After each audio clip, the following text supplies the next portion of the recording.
Madden's baby needs a dad on paper. I'll marry you once my divorce is final. Everyone thought I would swallow my pride and wait another month. After all, I had already waited 7 years. But that night, I left the country for an arranged marriage. I vanished from his world completely. 3 years later, I returned with my husband for a family memorial. My husband had something urgent to handle at the last minute, so he asked his local branch to send someone to pick me up. I stepped out of the airport and froze. Behind the wheel was Ethan, my ex-fiancé. Ethan, isn't that your obsessed ex?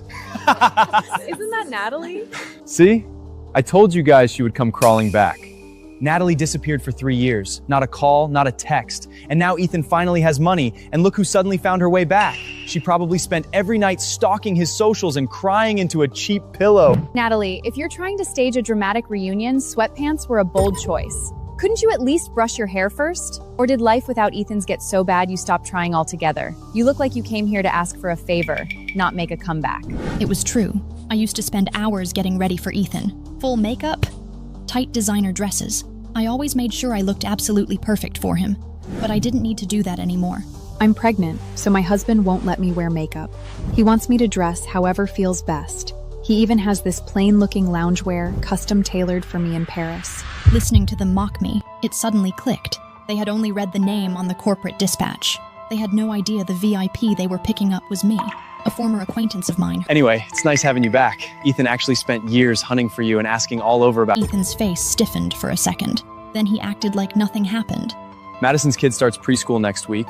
From now on, you're in charge of drop-off and pickup. He was still incredibly arrogant, but I was not that naive little girl anymore. Seeing him only filled me with annoyance. I did not want to waste another second on them. When I was just about to tell them exactly who I was... Natalie, don't blame Ethan for this. He's only trying to look out for you. You disappeared for 3 years. Who knows what kind of shady things you had to do to survive. Look at you. Life really chewed you up. Ethan even wanted to give you a job as my personal secretary, but clearly, that would be too much for you. Don't worry, being my nanny is honest work. No one's gonna look down on you for that. All right. Natalie, drop the attitude. You clearly couldn't make it on your own, so stop making a scene. Take care of the kid and learn your place. Don't worry.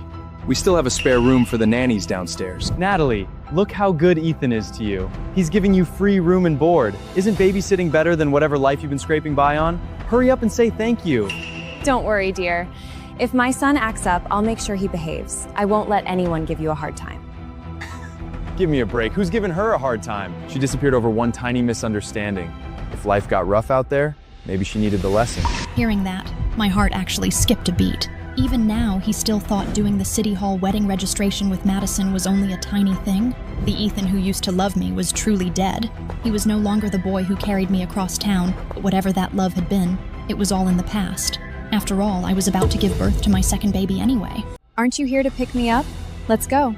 The scene went quiet for a moment. Several people exchanged looks. Then they suddenly burst into laughter. Madison laughed like I had told a joke. Waiting for you? Do you even deserve that? Read the sign. We're waiting for Mrs. Whitmore. Do you even know who that is? Mrs. Whitmore is the lady of the Whitmore family. She is Damon Whitmore's lawful wife. And Mr. Whitmore is a ruthless billionaire. But in private, he is deeply devoted. People say he refused to get married back then because he was waiting for her. Everyone in our circle knows this. Don't bother sucking up to Damon. Suck up to Mrs. Whitmore. She is his entire world. Listening to them gossip about my marriage, I could not help smiling. After 3 years of marriage, Damon's business had grown bigger and bigger, and his reputation as a fiercely devoted husband had spread everywhere. Madison had always wanted to stand above me. She would never miss a chance to show off in front of me. To spoil his wife, Damon Whitmore once bought a diamond bracelet at Christie's. It's called Eternal Heart. It costs $20 million. Mrs. Whitmore is literally the most envied woman on earth. That's the exact same bracelet. It's a pretty good fake. What broke delivery guy bought you this? A cheap knockoff as a gift? Pathetic. It really is a high-quality fake. Way better than the replica I bought. But I'd never wear mine in public. That would be humiliating. Foreign knockoffs really are something. The weight almost feels real. Wait, don't tell me you're saying you're the real Mrs. Whitmore. Natalie, are you seriously claiming you're the legendary billionaire's wife?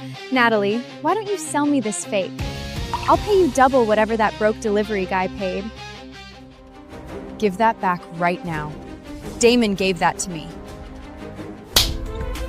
Shut your mouth! Natalie, are you trying to get us both killed? You think you can just casually drop Mr. Whitwell's name? Are you trying to drag me down with you? Do you have any idea how hard we fought for this airport pickup? Mr. Whitfield bought out Ethan's company last year. Now all of us depend on him to survive. The only way Ethan keeps his position is if we impress Mrs. Whitfield. And you're out here spreading insane rumors about knowing him? Are you trying to ruin Ethan's career?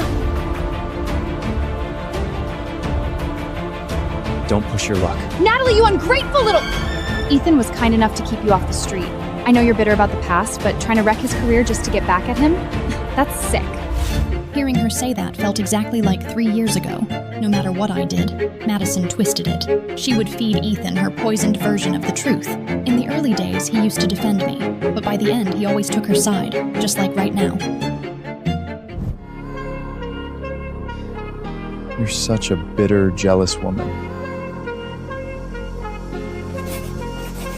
For the sake of what we used to be, I'll let this slide. Take the cash. Go buy yourself something decent to wear. If you really don't want to nanny Madison's kid, I'll pull some strings and get you a proper job next week. Don't worry. Ever since the Whitmore acquisition, this kind of money is pocket cheese to me. No, thank you, sir. I don't take handouts from strangers.